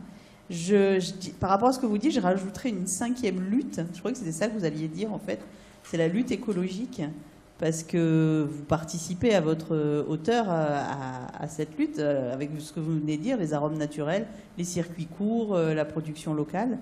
Donc vous pouvez monter jusqu'à... Enfin, c'est pas ma question, mais du coup, en vous écoutant, je me dis que vous pouvez rajouter une lutte et aller jusqu'à 5 luttes dans ce que vous nous avez dit. Ma question, c'était la suite, en fait. D'après ce qu'on a pu voir avec Fred en discutant des Scopti, la moyenne d'âge est relativement élevée, si je ne me trompe pas. Vous parlez de départ à la retraite, donc non remplacé pour le moment. Du coup, ça me faisait me poser la question de savoir quel était le nombre de salariés correspondant à un niveau d'équilibre. Et quid de la reprise du flambeau de cette utopie par des gens qui n'auraient pas fait la lutte. J'imagine que c'est quelque chose qui vous préoccupe et je me demande comment vous en parlez, comment vous construisez ça, comment vous anticipez éventuellement ça. Et notamment, et du coup, troisième question, comment ça se passe avec la seule personne qui n'a pas fait la lutte? Est-ce qu'elle est à part dans l'entreprise? Est-ce qu'elle arrive à intégrer... à porter ce projet à la même hauteur que les autres, voilà. Donc c'est 3 questions liées à l'avenir. Ouais, c'est une question un peu compliquée. C'est qu'effectivement, c'est un souci, le fait de recruter, parce que ce qu'on espère bien nous, c'est pérenniser l'activité et aussi créer de l'emploi, parce que en fonction des volumes, le point d'équilibre, il va être aussi en fonction des volumes. Qu'on fait, au plus on fera des volumes, au plus on atteindra rapidement le point d'équilibre et plus on pourra éventuellement embaucher du monde. C'est ce qu'on souhaite, hein, c'est clair. Mais alors on a eu une expérience avec la personne qu'on a remplacée au labo, effectivement, qui est de l'extérieur. Mais en fait, on ne s'est pas trop trompé là-dessus. Donc c'est vrai qu'elle a un esprit proche de nous. Alors... on a eu plusieurs sollicitations. Hein. Je veux dire, on est passé, là aussi, ça a été compliqué parce qu'on ne savait pas faire un recrutement. Nous, on n'a jamais fait. Hein. Donc, c'est clair qu'on a beaucoup réfléchi aussi parce qu'il fallait quelqu'un qui soit dans l'esprit de la coopérative. Voilà. Mais bon, on ne peut pas voir à travers la personne leur esprit aussi et comment elle va agir. Hein. Mais donc, on s'est fait aider là aussi d'une coopérative qui fait ça aussi. Et donc, c'est une personne qui est dans l'esprit et qui réfléchit aujourd'hui à être coopérateur. Parce que c'est compliqué aussi, parce que nous, quand on a créé la coopérative, on avait les moyens de mettre l'argent. Puisqu'on avait donc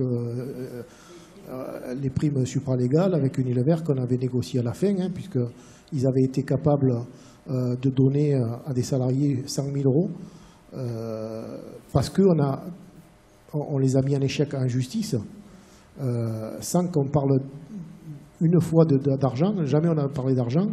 Le fait qu'on les ait mis en échec en justice, ils ont proposé d'eux-mêmes 60 000 euros à des gens pour qu'ils quittent la lutte. Donc à peu près, je dirais à peu près 80 personnes ont accepté ce chèque-là. Mais la troisième fois, quand on a gagné encore une fois en justice, le juge il a dit que ces transactions qu'ils avaient faites étaient illégales. Donc qu'est-ce qu'ils ont fait Unilever? Ils ont déchiré la première transaction, ils ont rajouté 30 000 ou 40 000 aux 60 000. Donc ils ont été capables de filer 100 000 euros sans qu'on discute une fois de l'argent. Et donc à la fin du conflit, quand on était en négociation pour sortir du conflit, à la fin, on leur a dit, attendez, il manque quelque chose là.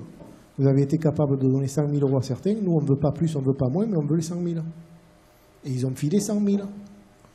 Comme quoi je dis que dans les luttes qu'on a, quand je vois que la réaction des travailleurs et souvent des syndicats malheureusement, c'est de dire on va négocier la meilleure indemnité possible pour les travailleurs. C'est une connerie. Ce qu'il faut se battre, c'est sur l'emploi. Parce qu'au plus vous les emmerdez sur l'emploi, au plus ils sont capables de lâcher du pognon. Et ceux qui ont intérêt à avoir du pognon, ils ont intérêt à se battre sur l'emploi. Parce que l'exemple, nous on l'a. On n'a jamais discuté en 3 ans et demi d'argent. Et ils ont été capables de filer de l'argent, parce que ça, ils savent faire, les grands groupes. Hein. Ce qu'ils souhaitaient, c'est qu'on discute de l'indemnité de licenciement. C'est ça qu'ils souhaitaient. Parce que là, ils auraient mis sur la table et tu luttais plus à la fin. C'est-à-dire que nous, on n'a jamais discuté de ça. On a toujours discuté de l'emploi et du maintien de l'outil industriel. Et ça fait que même ceux qui ont... Alors c'est dommage, mais bon, c'est comme ça. Même ceux qui ont l'idée d'avoir la meilleure indemnité possible, s'ils se battent sur l'emploi, ils auront à la fin la meilleure indemnité possible. Voilà. C'est juste ça que j'ai fait un aparté, mais c'est important que je le dise. Parce que je l'ai dans les tripes, ça. Donc elle n'a pas l'argent, cette personne n'a pas forcément cet argent-là. Voilà, alors, voilà, exactement. Heureusement qu'on me remet sur les rails. Donc, nous, on avait les moyens, donc on avait plusieurs possibilités de mettre un capital dans la SCOP.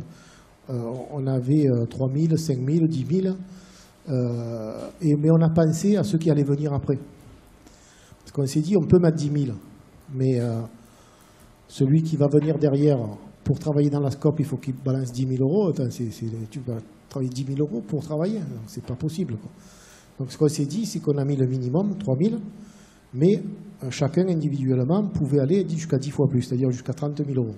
Donc il y en a qui ont mis plus, il y en a qui ont mis 3 000, mais il y en a qui ont mis 10 000, 15 000, mais ça ne vous donne pas plus de droits. Que vous mettiez 3 000, c'est ce qu'on a décidé, ou que vous mettiez 15 000 ou 30 000, ça ne vous donne pas plus de droits. Donc, et donc on a mis 3 000 parce que ceux qui vont venir après, mais déjà 3 000 euros, c'est beaucoup pour pouvoir travailler. Donc on a imaginé aussi, et que dans les statuts de la SCOP et des SCOP en général, vous avez 3 ans pour faire la demande d'être coopérateur. Si vous ne la faites pas au bout de 3 ans, vous êtes considéré comme démissionnaire. Considéré, ça ne veut pas dire que comme démissionnaire. Ça ne veut pas dire qu'on va le virer, hein. Mais tu as 3 ans pour faire ta demande d'être coopérateur. Voilà, c'est comme ça dans les statuts. Alors, il y en a qui changent les statuts, hein, et nous certainement on va le changer aussi parce que c'est pas acceptable de dire si tu deviens pas coopérateur, tu te bats, quoi. Donc il y en a qui, en général, ça se fait pas comme ça. Mais donc là, elle est en train de réfléchir, on est en train de réfléchir ensemble, la meilleure des façons, comment elle peut intégrer la coopérative. Bien sûr, pas en mettant 3 000 euros d'un coup, mais en étalant peut-être dans le temps, en voyant sur le 13e mois, voilà, des tas d'idées qui viennent, qui fait que la personne sera considérée comme coopérative, mais qu'ils auront le temps de mettre le capital que les autres ont mis. Voilà. Mais ça, c'est quelque chose qui nous pose souci, effectivement. Après, dans la coopérative aussi, on ne peut pas être plus de 30% hors salarié. Donc là aussi, c'est un problème. Parce que si vous... C'est statutaire. C'est statutaire. C'est statutaire. Donc il ne faut pas qu'il y ait plus de 30% de coopérateurs non salariés. Donc voilà. C'est pour ça qu'on a, dans l'association, on l'a fait adhérer elle est coopérative, elle est coopératrice de Scopti, parce qu'on a une adhésion qui est de 13,36 €, symbolique, ce qui fait que, parce que beaucoup de personnes nous demandaient comment on fait pour entrer dans Scopti, quoi, participer, être coopérateur dans Scopti. Et ça nous posait le problème par rapport au statut. Et donc on a créé cette association-là en disant, vous rentrez dans l'association, et de ce fait, vous êtes un peu coopérateur de Scopti. Voilà. C'est un petit peu le système qu'on a mis en place. Donc, ce qui vous permet de mobiliser plus de coopérateurs, d'intégrer plus de coopérateurs. Plus de soutien par rapport à l'association. Voilà. C'est l'association à une voix. Oui, ah, chacun a une voix. Pas, voilà. Chacun, donc l'association. L'association a une voix. Même si on a 600 adhérents, ou plus de 600 adhérents. Oui, je vous ai vu dans le temps, j'ai un peu lu, mais je ne me rappelle plus du tout de cette question. Est-ce qu'il y avait des hommes et des femmes avant? Et est-ce qu'il y en a toujours? Et est-ce que ça a changé quelque chose, le fait de vous mettre en coopérative, etc., entre le rapport homme-femme? Alors, des femmes, il y en a eu beaucoup. Des femmes, il y en a eu beaucoup quand on était là à Camier-Flammarion.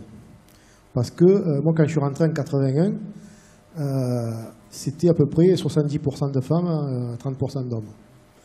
Parce qu'il y avait encore du travail manuel. Et il semblerait que les femmes ont plus de dextérité pour le travail manuel.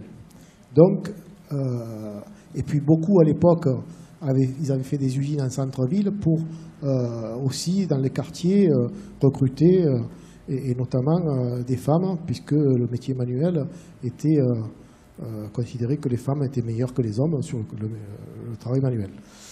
Quand on a déménagé de Camier-Flammarion en 89, on est allé sur la zone de Gémenos. Au passage, on a perdu 70 emplois quand même, où des femmes, d'ailleurs, beaucoup de femmes n'avaient pas de permis de conduire, donc ils venaient travailler à pied, parce qu'ils étaient dans le quartier. Donc beaucoup n'ont pas suivi. Et donc on s'est retrouvé avec 75 personnes sur Gémenos, au lieu de 150 qu'on était ici.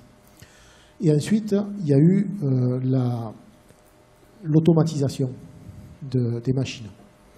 Et quand ils ont recruté, alors ils ont fermé le Havre dans un premier temps, où là-bas aussi c'était une usine identique à celle-là, où beaucoup de femmes venaient dans le quartier de Cocrioville qui était implantée l'usine. 52 familles ont suivi à Gémenos. Et tout le recrutement qui a été fait pour arriver quand même sur l'entreprise à Gémenos, on a été au plus haut de l'activité, 265 personnes. Ils embauchaient que des hommes. Alors des hommes avec tous les mêmes profils. Moi, j'avais dénoncé aussi ce problème, c'est qu'ils mettaient tous les œufs dans le même panier. C'est-à-dire que des profils mécanos pour faire l'opérateur, en fait. Ils demandaient des profils mécaniciens, électromécaniciens surélevés pour faire la tâche d'un opérateur où il n'y avait pas besoin de tant de compétences, quoi. Donc, et c'était uniquement des hommes. Voilà. Et donc ce système-là, il a basculé. Donc on était 70% de femmes, 30% d'hommes ici. On est arrivé à Gémenos, ça s'est inversé. Et à la fin, on était 70% ou 80% d'hommes et 20 ou 30% de femmes. Et aujourd'hui, malheureusement, on a le résultat de ce chamboulement au niveau de l'effectif, quoi. Alors on a eu des femmes qui sont parties en retraite aussi, aujourd'hui, mais on a très peu de femmes dans l'entreprise. Le seul recrutement qu'on a fait, c'est une femme, quand même. Parce que, voilà. Et je peux vous dire qu'à Skopti, le traitement des salaires se fait hommes et femmes, c'est le même salaire pour les deux. Voilà. C'est bien le moins qu'on puisse faire, quand même. Faire ça, si on obligeait ça à toutes les entreprises, eh ben, on aurait d'autres situations qu'aujourd'hui. Aujourd'hui, toutes les chaînes ne tournent pas encore?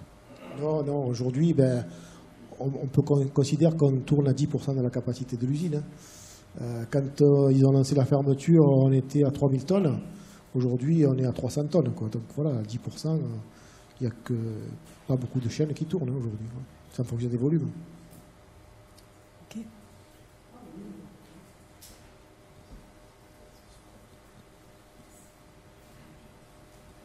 Oui, merci beaucoup pour tout ce témoignage vraiment riche. J'avais une petite réponse à José ici devant sur l'utopie là dans le travail. Parce que quand on a été, donc nous on va chaque année avec Nadine visiter l'usine, c'est fabuleux d'aller voir l'usine. On entre rarement en fait dans une usine de cette taille-là. Et les étudiants, et moi aussi, on avait été vraiment marqués par le fait que, en fait, une partie du travail quand même est de surveiller la machine aussi. Et donc, par rapport à cette idée de variété dans les tâches, il y avait quand même quelque chose d'assez répétitif. Ils étaient super fiers d'expliquer comment la machine fonctionnait. Et en fait, je me dis que c'est lié aussi au fait que ce soit une coopérative et que du coup, les travaux sur l'utopie dans le travail, la Libérateur, finalement, on devrait relier ça à la question de la propriété, collective, parce que c'est leur fierté que ce soit produit par eux, c'est leur outil, et c'est comme ça que moi j'ai compris Mais alors que c'est un travail quand même un peu à la chaîne, avec des boîtes qui passent, des grands trucs dans tous les sens, des chariots, enfin c'est passionnant à voir, quoi. C'est vraiment quelque chose à voir. Enfin voilà, du coup je me disais, tiens, sur les travaux sur l'utopie, est-ce qu'on fait le lien avec le type de propriété finalement? Et pas que la tâche en elle-même, parce que du coup c'est lié. Enfin voilà, ça c'était une première remarque. Et l'autre, la question, c'est le syndicat, parce qu'il y a des délégués syndicaux à Skopti, et c'est intéressant aussi de se poser la question quand on est à la fois sociétaire enfin donc patron et salarié.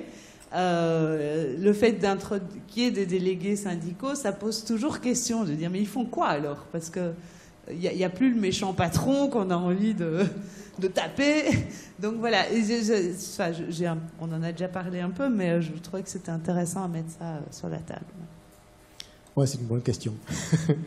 Non, mais c'est sûr que nous, on sait d'où on vient, hein, donc on sait l'apport du syndicat dans notre lutte, hein, et ce qu'aujourd'hui encore comme il nous soutient. Donc, moi, j'étais élu du personnel avec Olivier Berquier, mon camarade.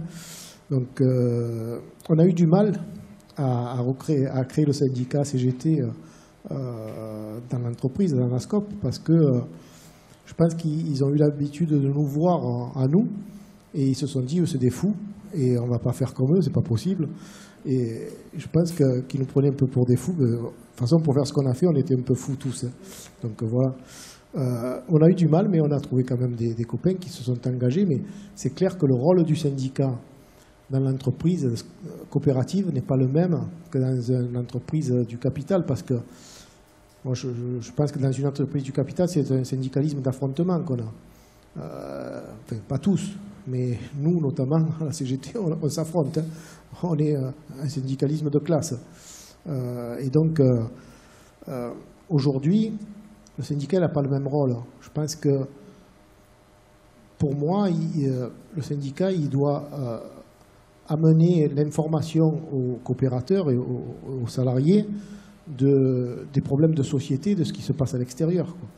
À l'intérieur, on a besoin aussi du syndicat pour faire remonter des problèmes particuliers qu'il peut y avoir. Hein. D'ailleurs, la déléguée syndicale, elle est au conseil d'administration de Skopti. Donc, je pense que si on a un syndicat CGT dans l'affrontement à la SCOP, on aurait manqué quelque chose, et je crois qu'on ne serait pas vraiment une SCOP, quoi, parce qu'autrement, voilà. Donc voilà, le rôle du syndicat, alors des fois il nous met en porte-à-faux, parce que même moi je suis en porte-à-faux là-dessus, parce que je me dis, putain, tu t'es battu toute ta vie contre des patrons pour l'augmentation des salaires, pour tout ça, sachant que nous, on a fixé des salaires, et on avait fixé un 13e mois, qu'on a renoncé depuis le début à se payer le 13e mois. Donc, je veux dire, dans ma tête, c'est pas normal, quoi. Mais bon, oui, des fois, quand on a des débats, je suis mal à l'aise, parce que je dis, putain, je me suis battu pour les augmentations de salaire, pour ci, pour là, et puis là, tu renonces à des augmentations, tu renonces à ton 13e mois. Bon, c'est différent, voilà, c'est pas comparable, quoi. Parce que là, c'est pour nous, c'est notre avenir. Je crois que pour illustrer, par exemple, il y a une autre coopérative sur le port de Marseille, une coopérative de la Maneur, qui ne se sont pas payés pendant plusieurs mois, au moment où il n'y avait plus de trafic avec l'Algérie. Et effectivement, il y avait une espèce de tension énorme pour que l'entreprise survive. Il fallait plus qu'ils se payent. Mais en même temps, ils étaient aussi sur les mêmes questions. Et je trouve que dans les coopératives, ça amène un rapport particulier à la question syndicale, effectivement. Alors aujourd'hui, là, parce qu'on a renoncé au 13e mois, mais on a renoncé aussi à la prime d'ancienneté. Oui, parce qu'on ne pouvait pas augmenter les salaires parce que, voilà, on était en difficulté financière. Donc aujourd'hui, on est en train de régler ce problème de l'ancienneté, et par débat aussi, par plusieurs propositions. Et donc on va aboutir à payer, donc régulariser l'ancienneté d'ici le mois de mai. Donc, mais en concertation et en débat et avec l'assentiment des coopérateurs, de tous les coopérateurs. Voilà. Mais c'est différent, quoi. C'est complètement différent. Je vais dire quelque chose à propos de la lutte sur le plan médiatique et sur la popularité que vous avez gagné dans cette lutte, parce qu'il y a de l'essaimage en réalité. Et très récemment à Marseille, il y a une épicerie qui était définie comme une coopérative, mais qui n'en avait que le nom et pas le fonctionnement. Et donc il y a un mouvement de grève, elle est dans le quartier d'ailleurs, elle n'est pas loin d'ici, hein, c'est l'épicerie paysanne. Il y a eu une grève, le fonctionnement était bloqué jusqu'à ce que les dirigeants partent et soient remplacés par les salariés qui sont devenus coopérateurs de l'entreprise. Et donc il y avait un soutien de l'association Fra Liberté qui était voilà, avec ses produits. Et donc ça montre que quelque part, il y a un modèle qui, voilà, j'allais dire qui infuse la société, mais ça serait un jeu de mots un peu trop rapide peut-être, mais en tout cas qui essaime dans l'esprit, parce que là on est sur une génération qui n'est pas la nôtre, enfin, et qui montre aussi une appartenance à un esprit collectif qui était le vôtre. Il n'y a pas que là aussi, il y a l'exemple de la SAD, les journaux. Ils ont créé une société coopérative d'intérêt collectif sur le modèle de Fralib, avec nos experts à nous, puisque c'était Projexa qui a monté le projet de la SAD. Donc il y a ça, qui a aussi... il y a Gardanne, avec la centrale, qui aussi est en lutte depuis longtemps. Donc voilà, il y a quand même des choses qui émergent. Et comme je dis, on n'a rien inventé. Nous aussi, on s'est inspiré des luttes passées. Et j'espère bien que d'autres luttes s'inspireront des nôtres, et ainsi de suite. Et ça donne des idées, ça donne la possibilité de faire autrement, et que c'est possible. Voilà, il y a Carcassonne aussi. Et nous, quand il a fallu réfléchir à la SCOP, on a fait quoi? On a invité l'entreprise Seralep, qui est dans le Rhône, avec son président, pour qu'il vienne nous expliquer aux salariés en Assemblée Générale le fonctionnement des SCOP. Parce qu'on savait ce qu'était une SCOP, mais on ne savait pas vraiment dans le fonctionnement réel comment ça fonctionnait. Donc on était en lutte à l'époque, au milieu des machines, on a eu cette réunion avec les salariés en lutte. Et donc ça a été aussi bénéfique parce que ça nous a permis de réfléchir comment on allait faire, comment ça fonctionnait. Et alors là, je peux vous dire que des salariés, il y en a qui étaient complètement disant non, c'est pas possible, on n'y arrivera pas, ici et là. D'autres qui étaient enthousiastes et d'autres qui étaient entre les deux. Donc voilà, c'est tout au long de la lutte, les réflexions qu'on a menées, qui nous a amené à ce que on crée la coopérative. Le premier à parler de coopérative, ça a été le directeur de l'usine. Le 3 janvier, quand on a présenté la solution alternative à la fermeture, à la sortie de la réunion, alors qu'on n'avait jamais parlé de SCOP, nous c'était les grandes lignes, comme je vous expliquais tout à l'heure, le directeur est allé choper des salariés en disant « mais vos élus sont fous, ils veulent faire une SCOP, ils vont vous prendre toutes vos indemnités et ça ne va pas marcher ». Voilà le premier qui a parlé des SCOP, c'est lui. Voilà. Et bien malheureusement ça a marché. Et lui qui avait dit que je serais licencié avant lui, c'est lui qui a été licencié avant moi. Ça c'est encore quelque chose de beau.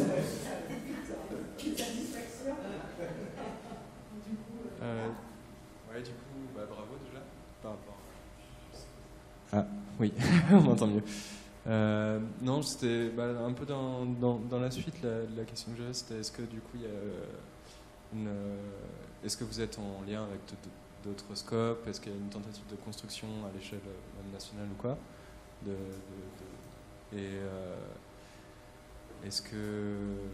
Et quel rapport vous avez avec la CGT encore aujourd'hui? Est-ce que c'est suivi aussi? Enfin,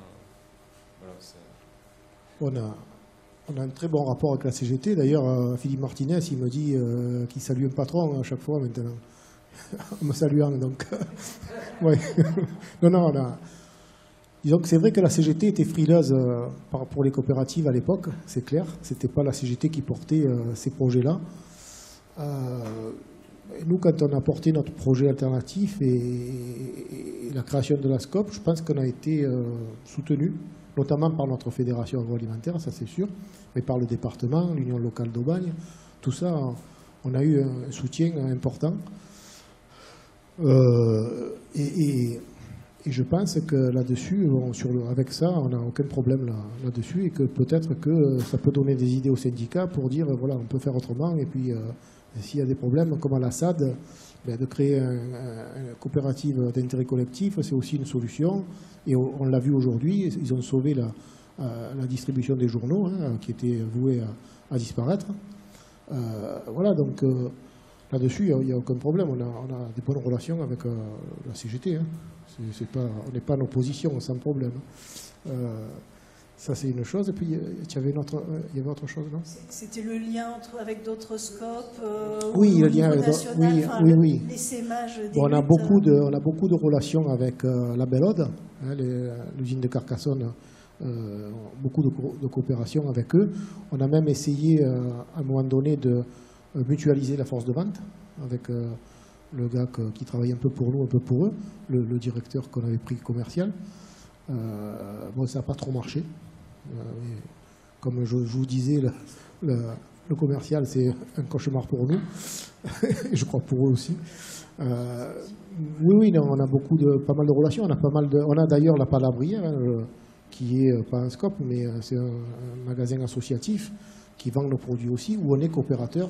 Ouais, c'est une coopérative, puisqu'on est coopérateur le Scopti a pris est coopérateur avec eux.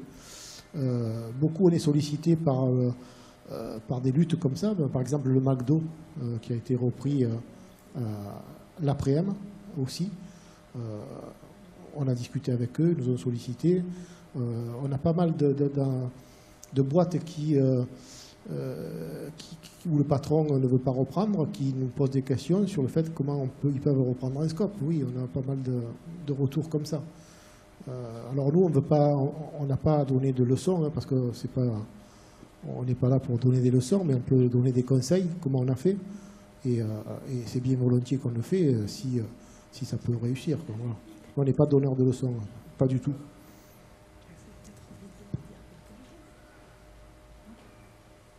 Est-ce que parmi vous, il y a quelqu'un d'autre qui veut poser une question, une dernière question?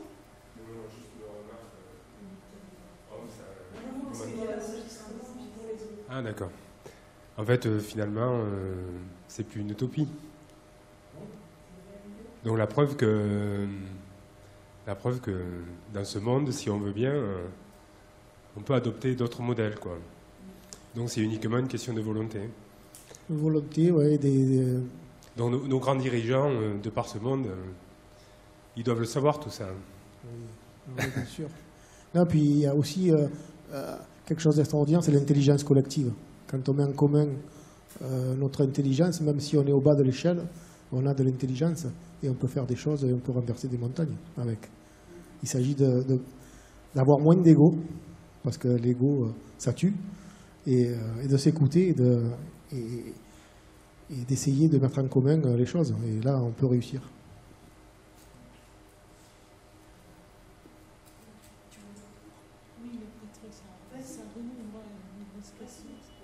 Non, j'avais une question justement, c'est aussi lié à cette question de l'intelligence collective. Tout à l'heure, vous avez dit que quand même, il y a donc ça remène un peu le débat sur la question vraiment activité, hein, micro-activité. Et je me disais, vous avez dit que effectivement, c'est un espace de travail, un espace commun, et donc il y a aussi des conflits interpersonnels comme partout ailleurs.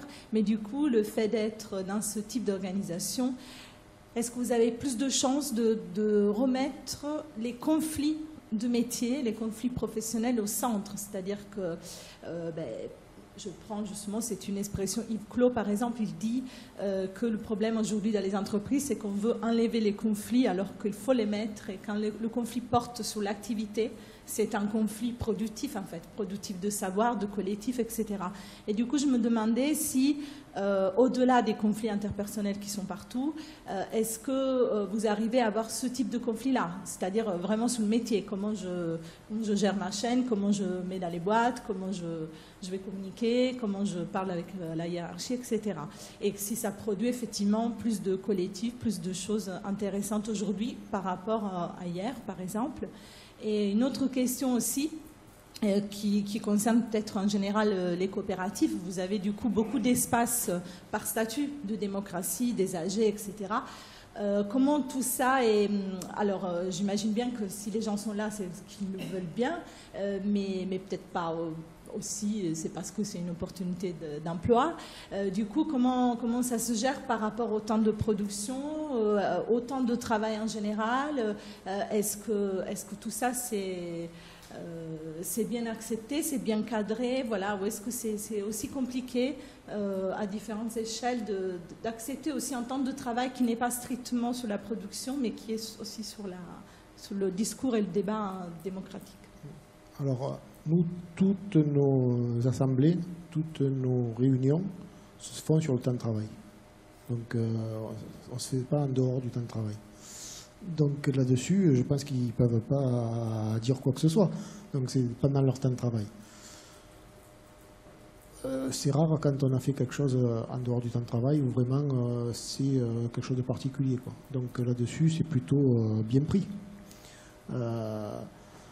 Ensuite, c'est clair que les échanges sont des fois chauds, mais on arrive à se parler, on arrive à trouver des solutions, on arrive à s'exprimer, à voter et à décider ensemble de ce qu'on doit faire. Donc ça, c'est un plus extraordinaire.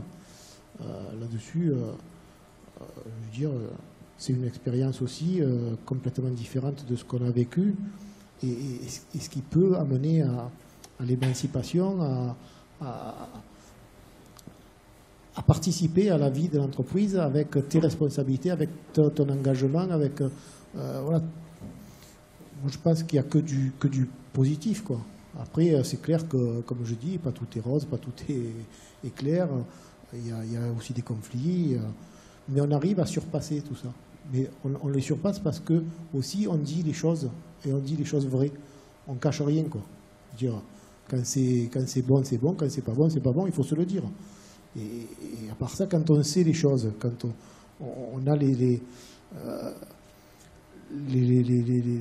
la clarté des débats, la clarté de la situation, parce que voilà, quand on était en déficit de 1,4 million, on a été la première année, voilà, les mecs ils peuvent se dire, putain, on va capoter, c'est pas possible. Alors ça joue sur le moral, hein, des copains aussi, hein, mais on doit se le dire. Le fait qu'on n'ait pas augmenté les salaires pendant 6 ans, c'est aussi quelque chose qu'on n'aurait jamais accepté ailleurs. Alors que là, en expliquant pourquoi, comment, on arrive à comprendre et on arrive à trouver des solutions. Bon, je pense que c'est que du positif et qu'on peut, voilà, c'est un état d'esprit complètement différent. Et je pense que voilà, il faut qu'on continue comme ça, parce que la clarté, c'est la meilleure des solutions. Tu ne peux pas cacher les choses, parce que de toute façon, tu le découvres. Nous cacher sans arrêt des trucs, et quand tu fouilles, tu découvres. En tant qu'élu du personnel, tu as accès à des instances où tu as des informations. Et quand tu as des informations contradictoires à ce qu'on te dit à la base, c'est un problème. Voilà. Parce que là, tout est ouvert. Tout le monde peut venir vérifier les comptes, tout le monde peut venir vérifier ce qu'on dit, et voilà. Alors après, je ne sais pas si j'ai répondu à tout, hein, mais... Bon, merci beaucoup Gérard, parce que finalement tu as tenu l'assemblée. Malheureusement, au début, on t'avait dit 30 minutes, mais finalement, tu pourrais parler encore plus. Moi, je ne peux pas raconter l'histoire de Fralib, de la lutte, en 30 minutes, c'est pas possible. Et du coup, merci d'avoir essayé de faire l'effort au début, de parler peu, et puis d'avoir repris là-dessus. Merci à tous et toutes pour vos questions. Je pense que c'est intéressant de voir qu'en tous les cas, il y a des imaginaires qui existent et qui sont capables de construire des alternatives. Et je pense que parfois, on est un peu borné par nos absences d'imaginaire. Et merci à Scopti de nous rappeler que finalement, il y a des alternatives qui sont possibles. Ça ne veut pas dire qu'elles sont faciles à mettre en œuvre. Ça ne veut pas dire qu'elles sont forcément parfaites non plus tout le temps, qu'elles résolvent tous les problèmes, mais elles nous aident à penser qu'on peut construire autre chose et qu'on peut effectivement se donner des marges de liberté pour imaginer autre chose et les construire effectivement, même si ça suppose de s'inscrire dans des luttes de longue durée. Et je pense que l'apprentissage syndical est sans doute un apprentissage essentiel dans les luttes et que c'est sans doute aussi, quelque part, ça vous a forgé une capacité à construire une lutte au long cours et du coup à construire un engagement au long cours. Et peut-être que les questions qu'on peut se poser aujourd'hui, c'est quels sont finalement les apprentissages nécessaires pour ces luttes au long cours, sans lesquelles, en fait, on n'arrive pas à construire ces alternatives. Merci à tous. On peut boire un petit thé de Scopti. Et je vous incite vivement à Marseille et dans les alentours, on trouve très très facilement Scopti. Donc n'hésitez pas. Et du coup, vas-y, dis-moi. Juste le 26 mars, on fait une journée culturelle un samedi après-midi dans l'usine avec le comédien qui fait Parole de Fralib 1336. Donc pour ceux qui sont intéressés, il faut faire savoir. Peut-être que par mon intermédiaire, vous commandez votre place. Ouais. Donc, il y aura Los Fralibos aussi qui joueront leur. C'est un samedi après-midi. Ah, ça fait la pub. Oh, d'accord. D'accord. Et donc ce comédien-là qui était venu pendant la lutte, qui était venu après la lutte pour interviewer les camarades qui ont vécu, sur leur interview, il a fait une pièce de théâtre, un one-man show, et il est super, je peux vous dire. Moi, quand il le fait, je sais qui c'est qui parle, donc ça vaut, et ça vaut le coup. Ouais.